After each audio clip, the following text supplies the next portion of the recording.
Well, hello everybody. Welcome back to another episode of the Hybrid Ministry Show. My name is Nick Clayson. I am going to be your host. And in this episode, we are taking the last several episodes where we talked through YouTube, TikTok, Instagram, Facebook, email, text, website, and then we're going to put it all together and hand you the perfect custom package social media plan for your church here in 2023. Excited to have you with us. As always, want to let you know that every single episode we provide for you transcripts. You can head over to hybridministry.xyz. For this episode, you will go /040 for episode 40.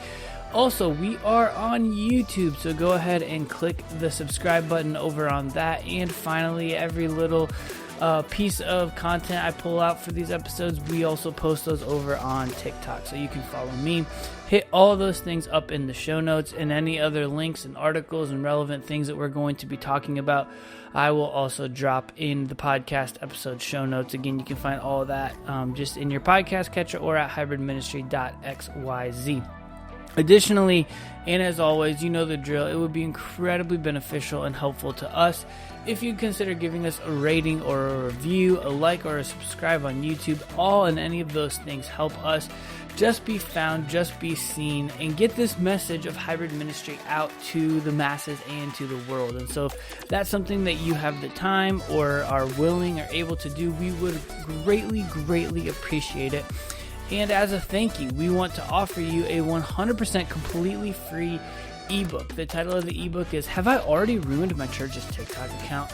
How to Post a TikTok from Scratch, starting at the very beginning from A to Z. You can head to the show notes for a link to the ebook as well. And what will come along with that is when you sign up, you'll also get a bonus throw-in of the social media checklist. Everything you need to do every time you post to every single social media platform. Once again, so glad that you're with us. Let's go ahead and dive in and put all of the last several episodes together. Well, hey everyone, if you are just diving in, what you're doing is you are catching us at the 6th episode of the 6-part church social media framework for churches in 2023. And what we've done is we've parsed through each individual social media platform, as well as spent some time on website, email, and text. And so really we had 4, and then we had an additional 3 that we packaged into one episode. That was in the most recent episode. And then in this episode, we're going to take all of those facets, all of those pieces, and we're going to put them all back together. So just as a reminder, all the way back at the very beginning of this episode in the trailer, I'll drop a link to those in the show notes, but we started with and talked about YouTube. And if you've listened to any of these episodes, or even just maybe a few of them, you are probably in the boat, probably one of two camps. One, wow, good information, thank you. No way on the earth I would have time to do any of that. And I get it, right? Like, it's a lot. It can feel overwhelming. And definitely, if you have none of it starting and launching some of these things will feel potentially overwhelming. The other camp is you're ready to take the hill. You're like, let's go. I'm all in. I believe in this stuff. I think we do need to lean more into the hybrid space and reach more people where they are. And whatever the camp you're in, let me just remind you that one of the things we talked about in the very, very, very first episode is that the Apostle Paul reminds us and says that he became all things to all people. And in that way, we're going to do that. And I'm not saying that we're going to bend to culture and go, the wayward ways of the world, but we are going to find the places that our people are, and we're going to intersect and enter into their life with the places that they're finding themselves. And so a majority of people are spending time on phones, on social media, and this is how they are living their lives. Like, less and less people are sitting down to browse a computer to find information about churches, websites, whatever, whatnot. But what they are doing is they are navigating, scrolling, and spending majority of time on social media. Now, every demographic is a little bit different. Gen Xers, boomers might be spending more time on Facebook, where millennials might be spending more time on Instagram. Gen Z and Gen Alpha are finding themselves on things like TikTok and Be Real. The fact of the matter is, like, we have this unique moment in history and time on social media where all of the platforms are in an alignment of what they want. Short, form vertical video-based content. And this is how we can provide that, and we can put that together on a social media strategy for our churches. So before you give up, before you let go, this is the why behind the what. All these reasons is we want to show up in some of the most meaningful places of people's lives. And not because we think that, like, you know, someone stumbles across a short 30-second TikTok that they're going to, like, repent and give their life to Christ, but we're building a rapport, we're building a relationship, we're showing up regularly in the places that they also are finding their time to show up. And that's what the Apostle Paul, that's what missionaries, that's what pastors would do. So how can you position yourself and leverage yourself as a church to show up in a spot where you can help build trust and build rapport with people, so that, you are building a relationship. Eventually down the line, they do make a decision, make a commitment, and become a more committed and devoted follower of Christ. So step number 1, the first thing that you're going to want to do is you're going to want to have a good church website. Your website is sort of the backdrop or the backstop, if you will, of all of your social media platforms. For any of you who are baseball fans, you know that behind every catcher, there's a backstop. And so a pitcher throws, and if the ball goes too far behind them, the ball gets stopped by what is called the backstop. And you're going to kind of want that as your website. It's also going to sort of be your kind of home base. I'm very into baseball analogies this morning, apparently. Went to a baseball game last night. Nonetheless, you want these things to sort of be your place where people can know, where they can always turn to. And so all of your social links should be able to go out from your websites, as well as if you ever need to just embed a video or a resource or something like that, you need to have a website that is mobile friendly, and that is also, probably, let's be honest, even mobile first, one that feels familiar to people, one that looks like other websites that they're spending their time on. And so if you don't have a website yet, odds are you probably do.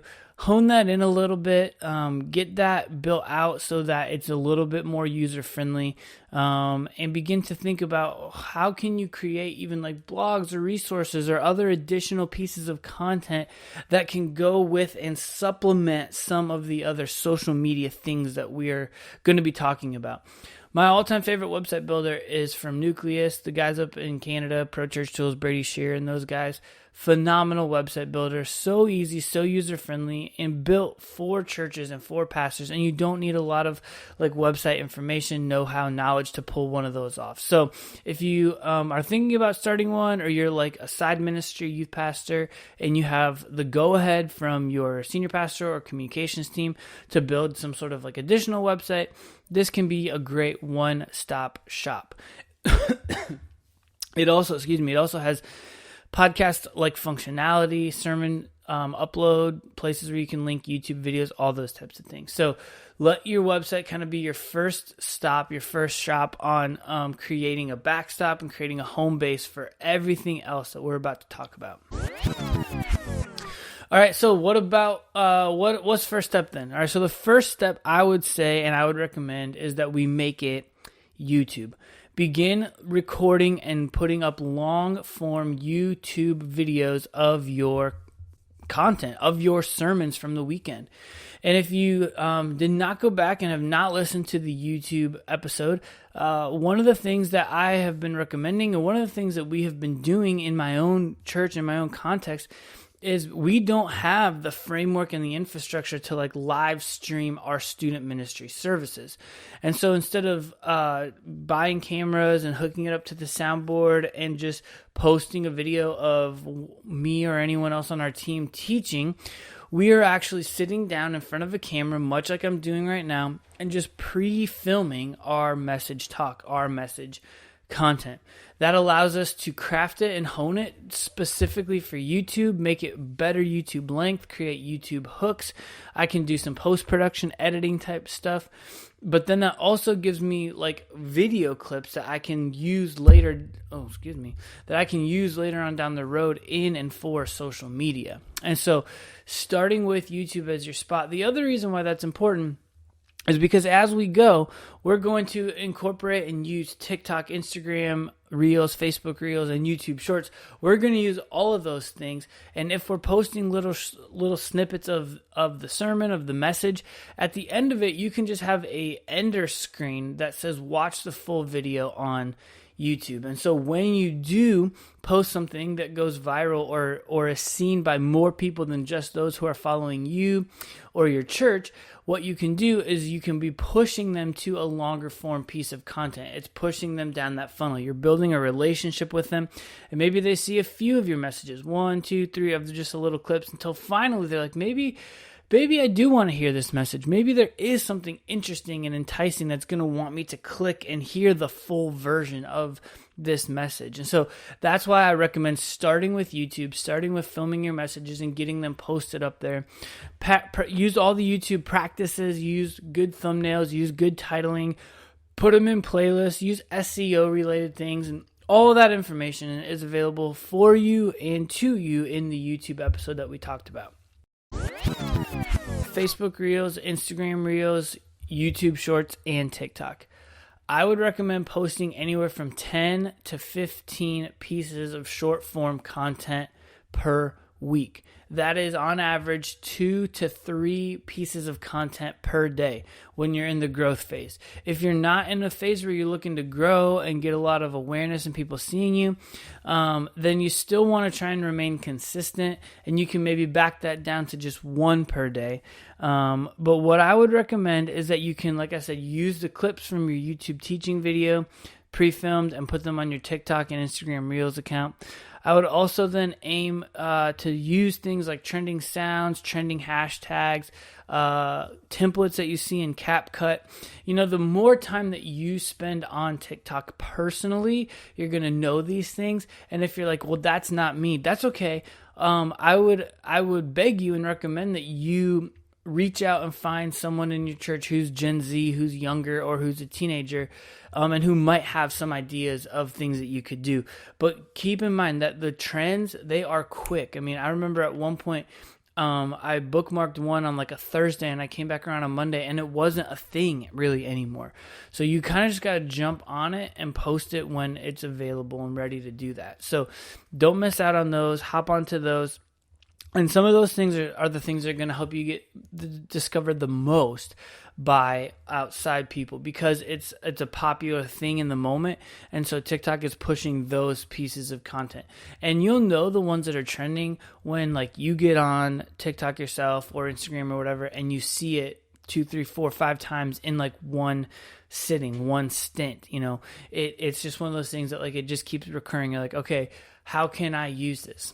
And if you go back even before the 6-part church social media framework, we did an episode on YouTube trends. And one of the things that they found was that they said consumers are looking for content creators who are going to post like meme-ified content, or they're going to make jokes about like certain things in pop culture or whatever. So that is a thing that is both culturally relevant, and I think it also can work for your churches. And so if you're using TikTok, any of those things, think of it less of like a mini sermon posting platform and more of like a meme, a funny account. Like that's really why people are getting on those apps. They're getting on those apps to be entertained.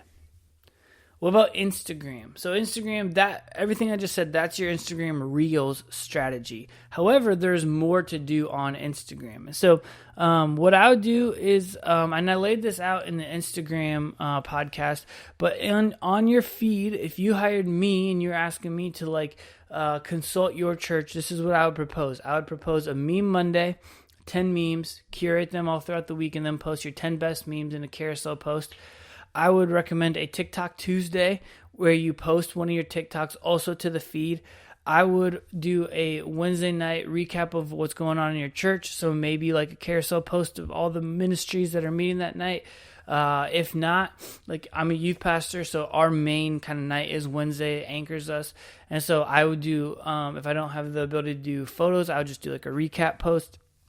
On Thursday, I would do some sort of like recap from your message on the week. On Friday, I would do a photo dump of like a week in the life of my church. And then Saturday, I would do either a sermon quote post or an invite back to church Sunday post. And if you don't want to post Sunday, then save that quote post for Sunday and use the like Saturday invite to church post.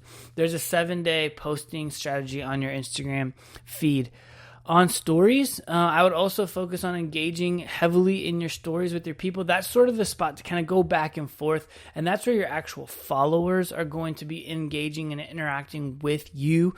And so you can take any of the other like Instagram reel content that you've been posting that didn't also post to the feed or that maybe didn't do as well, and you can also share those to your Instagram stories. And then you can use things like slider tools, question tools, true or false tools, poll tools, question stickers, and engage with your audience in that way. And so you can use the content you're already using and just repurpose it and push it out for stories. Other fun story ideas beyond reels are things like you can do like hot takes, like hot take oatmeal raisin cookies are the best cookie, and put a little slider thing with like the fire emoji. Are they going to slide it all the way down because they don't agree, or all the way up because they do agree? You can do sermon recap quizzes or like total recall things. Like I love things where you have them watch a little clip and then you ask them a question about the clip they just watched. You can do things like polls. You can do things like games. Take any game that you would maybe play on like a screen in your room, especially if you're like a youth pastor, and you can just adapt it to Instagram. You can also post prayer requests and ask people like, what's going on in your life? How can we be praying for you? Stories have a lot of potential to help engage with your people one-on-one. So what would I do on Facebook? So like we talked about back in the Facebook episode, you should have a page. That's your place where you're going to be able to start throwing money towards ads if that's something that you're interested in or that you want to do. But I would also have a private group where you can have people, and that's where you can really segment things out. So parents of students, parents of kids, members of your church, and that's really where I would just spend the majority of your time. And in there, I would do a very minimal amount of things. I would send like a weekly email of some sort. And if you have a good website, you don't need to make your email announcement heavy. You can make your email one story plus one call to action, and that's it. And then you can take that good story that's going to have a little bit more of like a bloggy type vibe, and you can also post that in your Facebook group with like an image that relates to the email of what's going on. And then I would just post like one or two other things, like share a photo of your view right now, Bible emoji, quizzes, just fun, quick kind of hitter things that you can post in there. But then just let the group do its thing. Let the people drive the remainder of the content. I would also recommend sending out an email, and a great day to do that is Tuesday. It's historically been one of the like email days. They've done all sorts of studies on it. So schedule an email to go out by Tuesday morning at 9 a.m. Then that way your people are going to get used to it in a rhythm of expecting an email from you at the same time.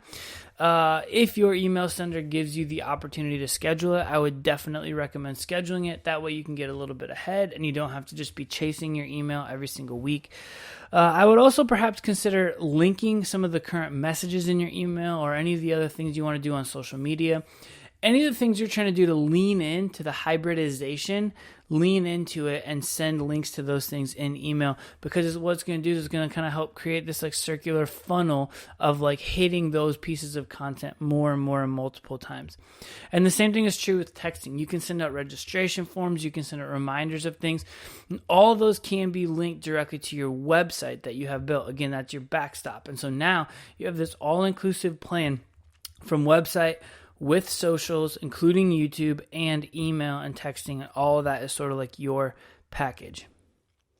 Listen, to build anything from scratch, it takes work, it takes effort. Whatever platform you're on, it's going to also just take consistency. So if it's like in a group text, you can text out your TikTok link. You can stage announce your new YouTube channel. In emails, you can invite parents to jump into your Facebook groups, whatever the case may be. But use the different platforms to help cross promote as you're starting from scratch, to help build that base, build that core of those people subscribing and getting on things. And then a couple of different times a year, run a blitz. Get it like a big deal of a thing going on. Like right now, for example, I'm going to date this because this is going to come out after, but during March Madness, we've been doing like a cereal bracket in our youth ministry where people are voting on cereal matchups. And we've been using our parent email to help push and promote the cereal things, going on in our ministry. So those can kind of help balance both the in-person and the online. And that's where you really get to see and use that hybrid stuff. Reminder, do not forget that God has placed you strategically where he has placed you. And while all of that slew of things may seem overwhelming, don't forget two things. One, just take one step. And two, that's why we have transcripts. So you can go back and you can parse that out and you can take that a little bit slower. If you were listening on 1.5 or 2 times speed, go back to the transcript and lay some of those things out. What is your next step? If you've got nothing going, get a website built. If you got a website, then go ahead and get a YouTube channel going. If you're not posting regularly, start pre-filming your content. You know what I mean? Like, just take it one bite, one step at a time. You don't have to have it all done tomorrow. This is just my proposed and my recommended church YouTube strategy. And I think what I would say of all things is that at some point, churches are going to have to realize that social media is more than just a side gig or a volunteer role. It is a full-time effort for somebody to pay attention to watch the analytics, to know what's going on. And so good luck to you as you navigate this, as you embrace it. We are always here. Please don't ever hesitate to reach out. hybridministry.xyz for questions, for comments, for concerns, or follow us on YouTube or TikTok, to hit us up in the DMs, shoot us a message. However we can help, we want to remind you that we are here. We want to give you guidance, point you in the right direction. But blessings on you, blessings on your ministry, and as always, never forget to stay hybrid.